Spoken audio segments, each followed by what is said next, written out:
বীরভূমের কঙ্কালীতলার পঞ্চায়েত উপপ্রধানের বাড়ির সামনে বোমাবাজির ঘটনা ঘটে। উদ্ধার হয় আরো কয়েকটি তাজা বোমা। প্রাণনাশের আশঙ্কা করেছিলেন উপপ্রধান মামুন শেখ। তার 3 দিনের মধ্যেই বোমাবাজির ঘটনা। আতঙ্কে ঘরবন্দি উপপ্রধান মামুন শেখ আজ শান্তিনিকেতন থানায় অভিযোগ দায়ের করেন।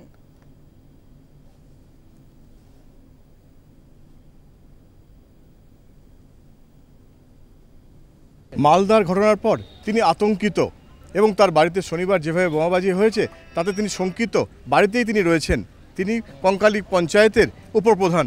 তার সঙ্গে সরাসরি কথা বলে জানার চেষ্টা করব কতটা আতঙ্ক গ্রাস করছে তাকে, কতটা আতঙ্কের মধ্যে রয়েছেন। প্রচণ্ড আতঙ্ক আছে। এইভাবে আমাকে এমনিতেই তো 1.5 মাস থেকে আটকে রাখা হয়েছে, যেতে দেওয়া হচ্ছে না পঞ্চায়েতে।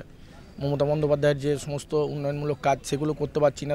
আমাকে যেভাবে দলীয় অঞ্চল সভাপতির দায়িত্বে আছি সেখানে সংগঠনের কাজ করতে পারছি না এবং আমাকে লাগাতার হুমকি দেওয়া হয়েছে মেরে ফেলার। তো সেই জায়গায় হুমকি আমি অভিযোগ করেছি অলরেডি, সেখানে পুলিশ তদন্ত করছে। এবং আবার গতকাল রাত্রে দেখলাম যে আমার বাড়ির সামনে বোমা মারা হলো। সেখানে প্রচণ্ড প্রাণ সংশয় আছে, যে কোনো সময় খুন হয়ে যেতে পারি। আমি আবার আজকে এসে পুলিশকে জানালাম লিখিত আকারে আমার বক্তব্য। এবং চাইছেন পুলিশের কাছে কি চাইছেন আপনি? এই ঘটনার তদন্ত করে দোষীদের গ্রেপ্তার করুক এবং শাস্তি হোক, আর যাতে আমি আবার সমহিমায় মাননীয় মুখ্যমন্ত্রী মমতা বন্দ্যোপাধ্যায়ের উন্নয়নমূলক কাজ আমার অঞ্চলের মানুষকে পৌঁছে দিতে পারি, সেই পরিষেবা এবং দলীয় সংগঠনের কাজ করতে পারি, সেই দিকে আমার নিরাপত্তাটা সুনিশ্চিত করা হোক।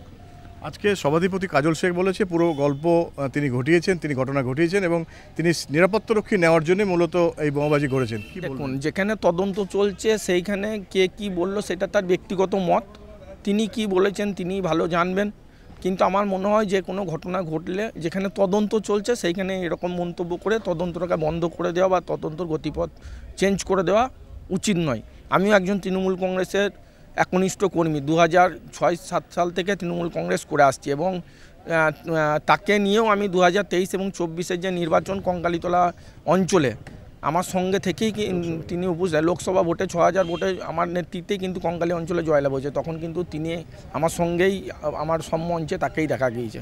তাই তার এই মন্তব্যটা আমি আশা করি আমি দলের একজন কর্মী, তার এরকম মন্তব্য করাটা উচিত হয়নি যেখানে তদন্ত চলছে।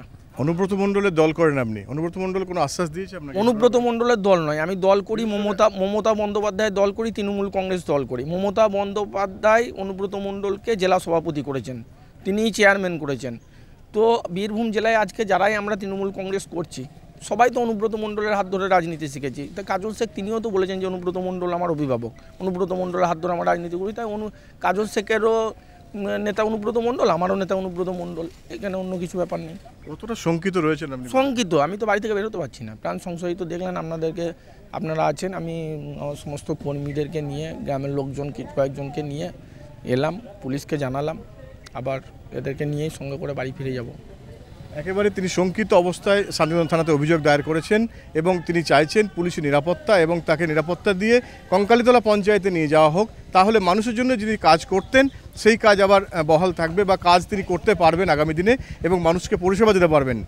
শান্তিনিকেতন থেকে ক্যামেরায় বাপ্পার সঙ্গে সুজিত মণ্ডল, নিউজ টাইম।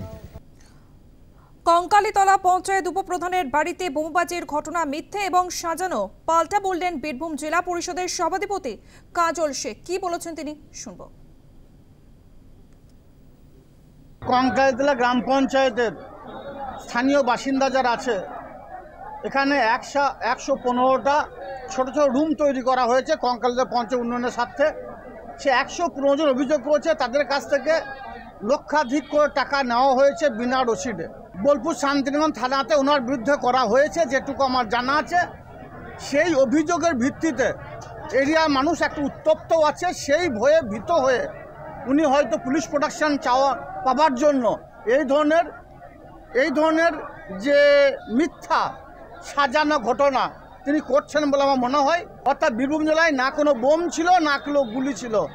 জানি না কী জন্য, কোন অজানা রহস্য হঠাৎ এসে উদ্ঘাটিত হয়ে গেল বীরভূম জেলায়, যার জন্য আবার বোমাগুলি চালু হয়ে গেল। এটা না হলেই ভালো হয় বলে আমি মনে করি।